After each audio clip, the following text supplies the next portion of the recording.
Minha cara, minha nobre família brasileira. Muito se fala de que o prestígio das pessoas ele está condicionado ao número, à multidão que ele consegue enxergá-la à sua frente. E as questões políticas que são decididas pelo voto, e se esse voto tem problemas de segurança, é necessário que as pessoas se acautelem. E isso nós temos que perdoar. Por quê? E os senhores vão entender naturalmente o que eu quero dizer agora. Antes disso, eu quero pedir a você, encarecidamente, que, gostando desse vídeo, dê o like. É um sinalzinho que tem assim para cima, você vai ali e clica. A partir dali, o YouTube entende que você gostou do vídeo e consegue promover o nosso canal. É baseado nesse ponto. Mas se você não é inscrito e quer fazer isso, você vai apertar o botão de inscrever-se que vai aparecer aí no vídeo. Logo depois você vai ver um sino de igreja, você vai apertar ali para que você receba as notificações. E se de tudo você não tem nada, mas ouviu dizer no canal do Paulo Nunes a opinião que interpreta a notícia, que é o que eu faço aqui. Aí você vai escrever no Google ou no YouTube, @paulo5735, @paulo5735, esse P maiúsculo. Eu vou aparecer e você vai se inscrever no nosso canal e vai nos ajudar nessa caminhada. E olha que eu nem estou falando mais na quantidade de inscritos, que nós estamos lutando para chegar aos 6.100, e chegamos a 6.097, 6.099, 6.098, mas sempre tem alguém que se inscreve e depois desinscreve. É coisa mais do que natural. Nos ajude, então, a chegar aos 6.100, porque nós temos como meta de chegar a 7.000 inscritos no ano de 2025. Contamos com sua ajuda. Meus caros e minhas caras, eu estava querendo dizer o seguinte. Houve um momento no Brasil que você lutava politicamente pelo que você acredita e você não era punido. Mas não era punido porque não deveria ser punido. Ocorre, meus caros e minhas caras, que de um certo momento para cá, houve uma polarização que eu não considero ruim. É natural que a sociedade tenha um lado, dois, três, do jeito que ela quiser e bem entender, para dirigir o seu caminho político, correto? Mas houve uma coisa assim tão terrível, que vidas foram ceifadas por você pensar diferente das pessoas, né? A gente viu lá no Paraná, por exemplo, um cidadão invadiu uma festa de outro e tirou a vida desse cidadão. E depois alegou legítima defesa, você atacando a pessoa na sua casa. O que é um absurdo. Você está no seu local, alguém vem, lhe atira, você revida e quem alega legítima defesa é o agressor. Não é possível. Bom, tudo isso envenenado pela questão política partidária. Mais do que natural, você tem embates políticos, mas quando chega um momento de tentar tirar a vida dos outros, aí já deixa de ser uma coisa humana e passa a ser uma coisa diabólica. Por isso, não é viável para ninguém, politicamente, pregar a teoria da arma na mão. Eu, desde criança, aprendi que quem andava armado em mais de uma pessoa era bando. Eu lembro do bando de Curisco, de Lampião, de Zé Rufino, de Olho Amarelo, enfim, diversos cangaceiros que andaram aí por esse Nordeste todo e pelo norte de Minas Gerais. Bom, dizendo isso a você, O que é que ocorre hoje, já vem há algum tempo ocorrendo no Brasil? Um momento onde o Brasil começou a sonhar com a escravidão moderna. Por que eu estou dizendo isso, meus caros? Que só quem conhece a história consegue entender o presente e consegue projetar o futuro. Em um país onde 380 anos da sua existência permitiu que pessoas fossem escravizadas pela cor da pele e que essas pessoas trabalhavam 16, 17 horas por dia e na hora de dormir eram aprisionadas numa senzala para que não tivesse direito de ver a luz da lua. Só que essas pessoas trabalharam e fizeram as fortunas atuais do Brasil. É claro que tem exceções. Sempre vai ter um sujeito qualquer que vai dizer: ah, mas nem todo mundo é assim. Verdade. Mas a grande maioria é assim. Por isso, meus caros e minhas caras, você não vê negros milionários no Brasil. Você vai fazer uma distinção. Se for jogador de futebol bom, como Ronaldinho, eu estou falando do gaúcho, né? Aí é milionário. Ou um cantor famoso, como Gilberto Gil, que também é milionário. Afinal, tem 60 anos e também era rico, não era milionário, mas era rico, mesmo nos seus tempos de criança. O seu pai, inclusive, morava aqui em Vitória da Conquista e minha família privava da amizade dele, doutor Gil, médico de todos nós aqui, inclusive meu. Bom, então, dizendo isso, você vai entender. Você não vai encontrar. Eu estou falando de Vitória da Conquista na Bahia. Agradeço ao pessoal da Noruega que está vendo meu vídeo. Eu não sei qual é a pessoa, quem são as pessoas que lá vejam. Imagino que sejam brasileiros, é claro.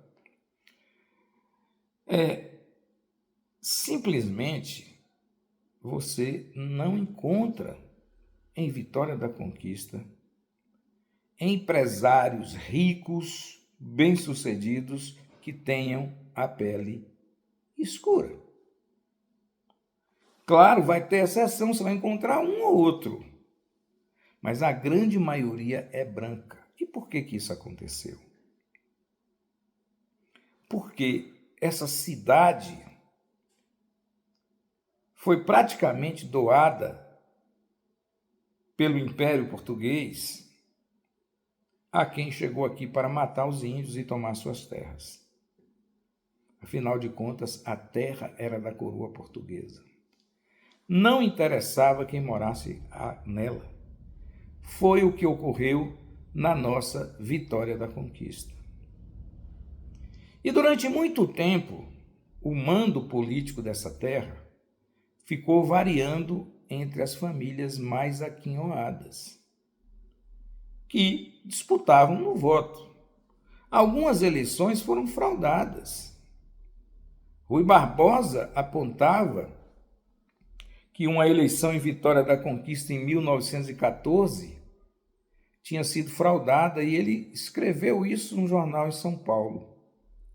E foi verdade, porque com todas as dificuldades do passado, como urnas que estavam ali perto de onde hoje é a cidade de Ituaçu, teriam chegado, esse resultado teria chegado à capital baiana, sem que as bruacas, os caçoás, tivessem chegado para ser contados os votos em Vitória da Conquista. Tem uma história nebulosa que por volta de 1750 as eleições eram feitas nas igrejas, e aqui no caso específico de Vitória da Conquista, uma igreja só. E consta que a vitória foi conseguida por um cidadão chamado José Nunes Baiense. Até hoje não tem um historiador, não tem um documento qualquer para se saber se José Nunes Baiense governou Vitória da Conquista ou não. Por quê? Ele ganhou as eleições. E a capital da província, que era Salvador, mandou dar posse ao vencedor. Mas o mando de Vitória da Conquista não permitiu. Até hoje não se sabe o que aconteceu. Então, isso foi no passado. Houve a história, que eu não sei se é folclórica ou se é verdadeira, atribuída ao coronel Limoeiro, lá em Pernambuco, quando no Brasil você votava na lista, escrevia o nome e entregava o envelope, e esse envelope era contado como voto. E aí consta de que o coronel Limoeiro entregou a um dos seus empregados a lista, ó, que fulano, você vai votar aqui. Ele disse assim: coronel, eu queria saber em quem eu vou votar. E o coronel falou: rapaz, você não sabe que o voto é secreto? Não sei se foi folclore ou se foi verdade. Bom, então, diante disso, as coisas foram se aprimorando até chegarmos à urna eletrônica, onde não há fraude de jeito nenhum. Só há fraude para aquele cidadão que vai para o jogo de futebol e chove, e ele disse: não, perdemos o jogo porque o campo estava molhado. Só que o campo estava molhado para o time dele e para o time do outro também. A mesma coisa é o voto da urna eletrônica. Toda vez que o cidadão perde, inventa uma coisa, que a foto não apareceu, que alguém digitou no lugar. A internet hoje ainda tem algumas pessoas que dizem: olha, eu sou de Vitória da Conquista e está aqui o comprovante que eu tirei da internet, da Justiça Eleitoral, dizendo que eu votei em Lula, mas na verdade eu votei em Bolsonaro. Vocês já viram na internet sair a declaração de voto? Mas acontece que tem pessoas no Brasil que não têm a compreensão.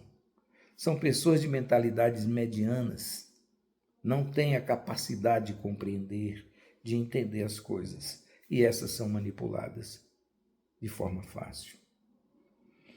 Bom, dizendo tudo isso, é para falar o quê? Que não adianta, diante de tudo isso que eu falei com você, e o retorno dessa escravidão moderna, que faz com que os grandes empresários do Brasil possam fazer pressão em cima do proletariado que trabalha nas suas empresas para direcionar o voto para atender o interesse do empresário. E com isso ameaçam. Houve um caso escandaloso no oeste da Bahia, onde uma senhora desqualificada simplesmente disse que se porventura Bolsonaro perdesse lá, o local foi Luiz Eduardo Magalhães, que era para os empresários daquele local demitirem todos os empregados que tivessem votado no presidente Lula.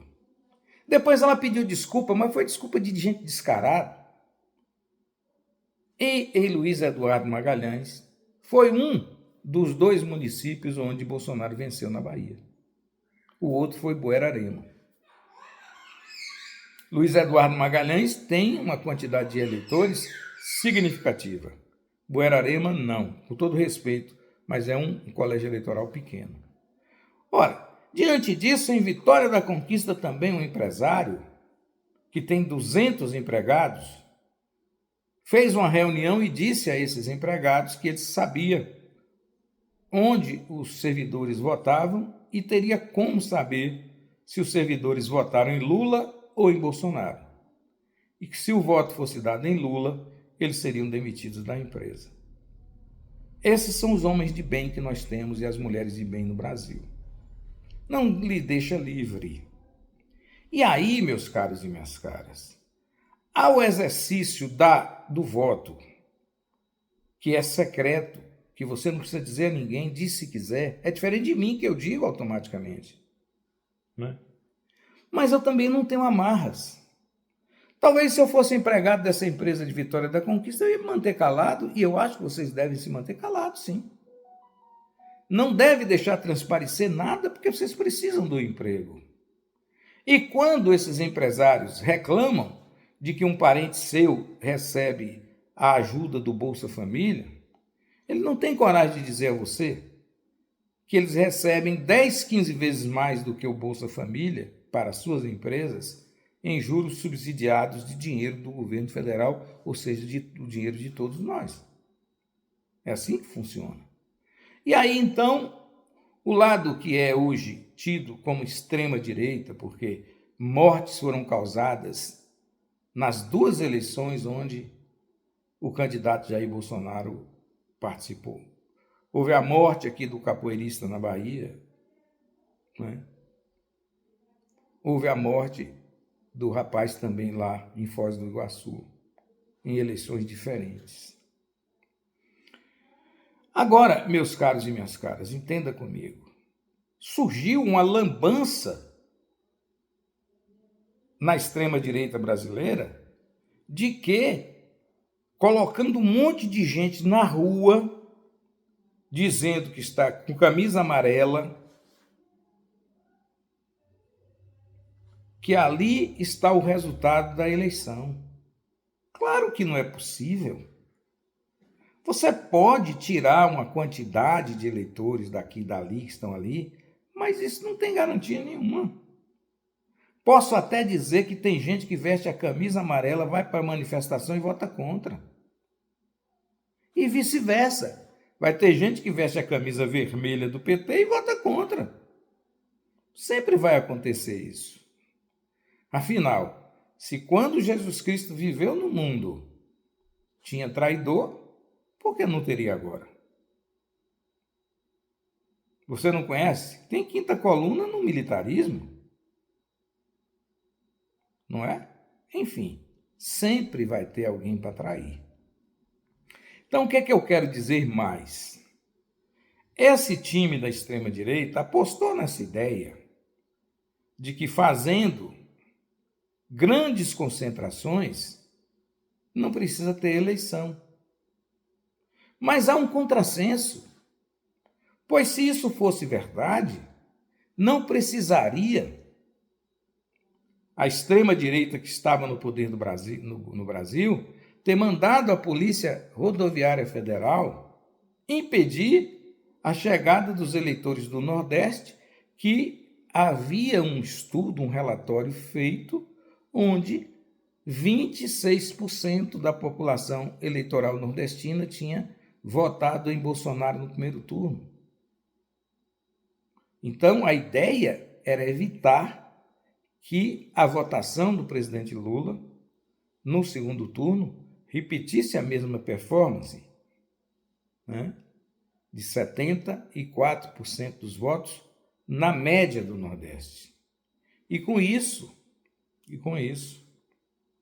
as barreiras feitas pela Polícia Rodoviária Federal, há estudos, há pessoas que garantem que cerca de 2 milhões de eleitores não compareceram. E esses eleitores não compareceram, tem gente aí também que ia votar em Bolsonaro, porque não dá para você adivinhar no mesmo momento. Mas os ônibus foram parados, as bicicletas, as motocicletas e por aí afora. Isso buscava alterar o resultado eleitoral. Ora, se estava tão ciente de que tinha tanta gente na rua votando em Bolsonaro, por que precisou fazer isso? Por que precisou gastar 200 bilhões em distribuição de dinheiro sem a obrigação da pessoa que tomou o dinheiro na Caixa Econômica ou no Banco do Brasil, sem nenhuma obrigação de devolver? O que significa dizer que essa lógica de que enchendo a praça de gente, aquilo vai para a urna. Nunca aconteceu isso. O eleitor calado sempre foi maioria. E deve se manter calado porque, se você é eleitor da esquerda, por assim dizer, e você botar a cara a tapa, você fica sem emprego. E como é que você sustenta a sua família? E aí é a mesma tática usada nos 380 anos de escravidão no Brasil, porque não permite que você tenha a liberdade de expressão que é tão cobrada. A liberdade de expressão, ela não precisa necessariamente ser apenas a liberdade de fala, mas tem que ser, antes de tudo, a liberdade de voto, porque você está expressando uma opinião quando você vai à urna e escolhe o seu candidato. E todos aqueles que eu vejo hoje dizendo defender a liberdade de expressão para agredir as pessoas, injuriar, caluniar e difamar, que são crimes tipificados no Código Penal brasileiro. Aí tem que ter liberdade de expressão, mas o cidadão que trabalha numa empresa de um bolsonarista não pode expressar ali, ele, a urna, o seu voto. Do contrário, você perde o emprego. Como se você fosse condicionado a estar empregado naquela empresa por conta do voto que você vai dar no seu patrão. Isso é inaceitável. E é por isso que o desespero vem. Você quer cada vez mais encher a praça de gente para dizer que você tem o voto e quem não tem o voto não enche a praça. E eu acabei vendo um vídeo interessante aqui de uma youtuber, que ela disse o seguinte: o Baiana System enche qualquer praça no Brasil, todo mundo é de esquerda, mas eles não estão fazendo comício, estão se divertindo. Você acha que tem algum bolsonarista no Baiana System? Nenhum. Vai até no Festival de Inverno de Vitória da Conquista, ali só tem bolsonarista, né? Mas no Baiana System não tem. Olha o Carnaval da Bahia. Vocês viram lá. São multidões. Tinha alguém lá da extrema-direita? Tinha, pouquinho. Então, não adianta ficar tentando ir por esse caminho que nunca vai dar certo. E aí colocar a culpa, mas eu enchi a praça de gente e o voto não apareceu. Ué, quem disse que quando você vai na motociata, você está dizendo que é o mesmo voto que vai para a urna? E eu falo isso, meus caros e minhas caras, pela última manifestação do Jair Bolsonaro, agora em busca de uma pseudo-anistia para os elementos que participaram dos desmandos do dia 8 de outubro, mas, na verdade, a tentativa é da anistia para si mesmo. Ora, claro que existem diferenças nos crimes, meus caros. O crime de desordem pública, de depredação do patrimônio, ele tem uma penalidade menor. Mas o crime de golpe de Estado, de tentativa de golpe de Estado, a pena é maior. E por que é interessante você saber, meus caros e minhas caras? O que houve, na verdade, foi uma trama para um golpe de Estado e que foi trabalhado quase 2 anos. E todos aqueles que estavam envolvidos nesse processo têm que responder por tentativa de golpe de Estado. E nesse bojo tem que ser incluso os generais que estão envolvidos no processo, o presidente Jair Bolsonaro, que foi o interessado, e o cidadão vem e diz assim: não tem tanque na rua, deixa de ser burro. Ninguém precisa de tanque para fazer golpe de Estado, você tendo poder. Por que você vai colocar o tanque? Você não está lutando contra ninguém. Você está lutando contra o verbo. Verbo não atira. Palavra não sai bala. Agora, o que é que você tramou? Algumas atitudes para o famoso estado de defesa, estado de sítio, ou a garantia da lei e da ordem. Então, são prerrogativas constitucionais que você passa o comando ao militar armado. Ao militar que eu digo o quê? A instituição militar armada para governar o país durante aquele período. E essa foi a tentativa, só que foi em vão. Por quê? Porque a inteligência, mais uma vez, venceu a força. Tudo foi tentado. O general Heleno queria o golpe logo antes das eleições, ele queria o golpe antes das eleições e ele afirma: tem que ser agora, porque depois das eleições não dá. Ele já era golpista desde 1976, 77. quando ele era o ajudante de ordens do general Silvio Frota, que tentou dar um golpe em Geisel. Era duas desgraças lutando por uma mesma merda, com todo respeito, desculpa a palavra. Tanto Geisel como Silvio Frota. Mas o Heleno estava exatamente onde, na parte que ele sempre gostou de ficar, no subterfúgio, entendeu? Na rasteira, porque faz parte da personalidade desse marginal. E ele diz claramente que era fundamental fazer o golpe antes das eleições. Acontece que as Forças Armadas, elas não têm poder para mandar no país. Isso foi uma bestialidade que vem durante mais de 100 anos. Você vê que quem derrubou Deodoro foi a Marinha. E a partir daí os golpes vieram sempre pelo Exército. Né? E sempre houve no Brasil uma palhaçada de se anistiar esses militares. Anistia para os 18 do Forte, de Copacabana. Depois, anistia para o pessoal de Aragaças. Juscelino, cheio de bondade, deu anistia para aqueles militares golpistas. Depois eles tentaram derrubar Jânio Quadros, depois não conseguiram. Jânio Quadros pediu para sair, derrubaram João Goulart. Então não pode ter anistia para quem joga com a vida dos outros. Por isso não é possível ter anistia.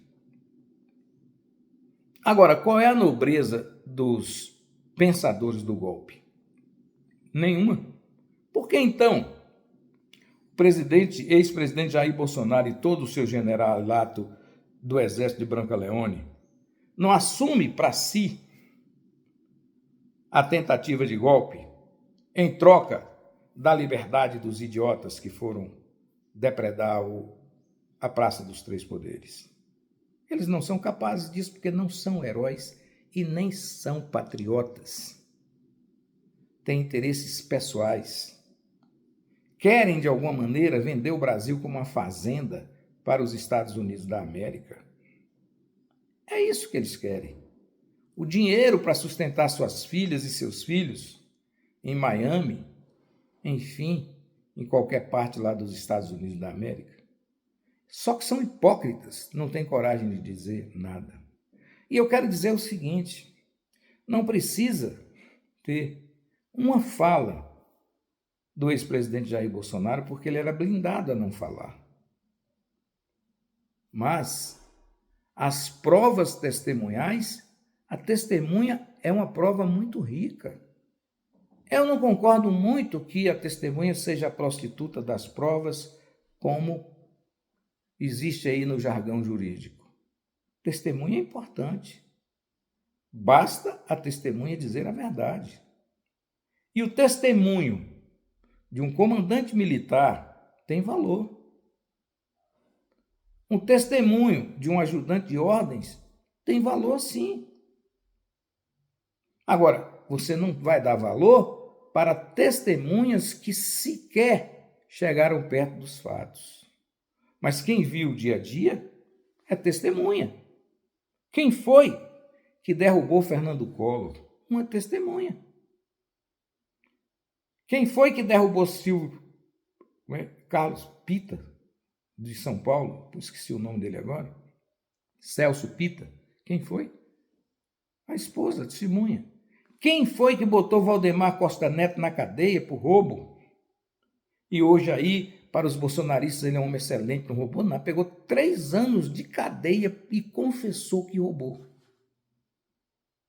Foi a esposa dele que disse, ó, tem as malas de dinheiro assim, e ele foi para a cadeia. Então a testemunha tem valor. Agora dizer, não vale porque testemunha não vale, não tem tanque na rua, é tudo fantasia. E outra, essa iniciativa de ficar enchendo a rua de bolsominion, como chamam, dizendo que isso representa voto, é uma toliça, como dizia minha madrinha. É um absurdo. O voto não tem nada a ver com gente na rua. A torcida ajuda, gente, mas não ganha o jogo, não. Não é verdade? Você olha aí o exemplo do Botafogo de Futebol e Regatas. Teve o Brasil Quase todos os times do Brasil torcendo contra o Botafogo. E o Botafogo ganhou de todo mundo, ganhou de Palmeiras, ganhou de Flamengo, ganhou de Cruzeiro, ganhou de Atlético Mineiro, Internacional, Grêmio, Corinthians, ganhou de todo mundo. Todos esses que eu falei aí têm torcida maior do que o do Botafogo. E o Botafogo ganhou o Campeonato Brasileiro e foi para a glória eterna e ganhou a Libertadores da América. O que significa dizer que se você contasse a torcida do Flamengo e a torcida do Corinthians, meu Botafogo não chega nem perto. E toda essa torcida só pôde torcer, porque os dois foram derrotados pelo Botafogo. É a mesma coisa no Brasil. O cidadão não precisa estar enchendo a rua e perdendo o emprego, não. Quem é que trabalha no comércio de Vitória da Conquista hoje? Totalmente bolsonarista. Não existe um empresário do comércio de Vitória da Conquista que não seja bolsonarista. Alguns até de extrema direita. Se o empregado falar que vota em Lula, será demitido. Preserve seu emprego e chegue no dia da urna, vote com sua consciência. Pode até votar em Bolsonaro, não tenho nada com isso. Mas não permita que ninguém dirija você. E aí, eu não vou falar a questão de Copacabana não, porque está todo mundo mentindo. A Polícia Militar disse que tinha 50 mil pessoas, foi obrigada a dizer que tinha 400 mil. Eu digo a você, quem conhece Copacabana sabe o seguinte, tem a praia, a orla da praia, onde passam os carros depois ali. Como é que cabe 400 mil pessoas ali na praça? Não tem como. Não tem esse espaço. Mas eu não vou discutir isso não. Para mim pouco importa se tinha 400 mil, 1 milhão, 200 mil, 300 mil. Eu sei que o Rio de Janeiro, sede, a capital, tem 6 milhões e 200 mil pessoas. Né? Para ter 400 mil ali, só na casa de Binha, como diz Mesquita, ex-vereador de Vitória da Conquista. Mas não me importa, podia ter 1 milhão. Não significa que seria 1 milhão de votos a mais. Ponto e basta.